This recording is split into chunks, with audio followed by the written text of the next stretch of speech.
જય શ્રી કૃષ્ણ મિત્રો.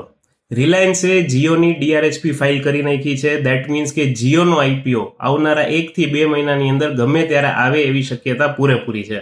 અને ડીઆરએચપી વાંચ્યા પછી આપણને આઈડિયા આવે છે કે એમાં શેર હોલ્ડર કોટા બી છે.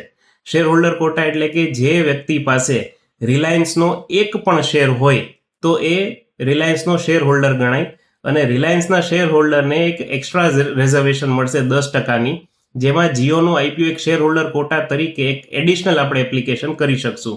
એટલે તમે જે તમારો રેગ્યુલર રિટેલ ઇન્ડિવિજ્યુઅલમાં સ્મોલ એચએનઆઈ અથવા બિગ એચએનઆઈ કરતા હો છો અથવા રિટેલ કરતા હો છો, એની ઉપરાંત એક જ પાન કાર્ડ ઉપર તમે બીજી આઈપીઓની એપ્લિકેશન બી કરી શકશો. જો તમારે બી એ શેર હોલ્ડર કોટાનો લાભ લેવો હોય તો જેટલું બને એટલું વહેલું રિલાયન્સનો એક શેર પરચેસ કરીને તમારા ડીમેટમાં રાખો. એની માટેની જે રેકોર્ડ ડેટ છે એ આપણને એડવાન્સમાં ખ્યાલ નહીં પડે.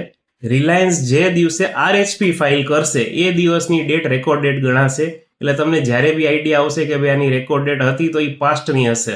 માનો કે આજે રિલાયન્સ આરએચપી ફાઇલ કરી નાખે છે તો કાલે તમને ખબર પડશે કે રેકોર્ડ ડેટ તો ગઈકાલે હતી. એટલે બને એટલું વહેલું રિલાયન્સનો એક શેર લઈ લ્યો જો તમે શેર હોલ્ડર કોટામાં આઈપીઓ અપ્લાય કરવાનું વિચારી રહ્યા છો તો. શેર હોલ્ડર કોટામાં તમે મેક્સિમમ 2 લાખ રૂપિયાની અરજી કરી શકશો. 2 લાખથી ઉપરની અરજી થઈ શકશે નહીં. તો આ વાતનું ખાસ ધ્યાન રાખજો. અને આવી જ રેગ્યુલર અપડેટ્સ માટે અમારી Instagram channel Sumit Motwani CFP ને ફોલો કરજો. Thank you.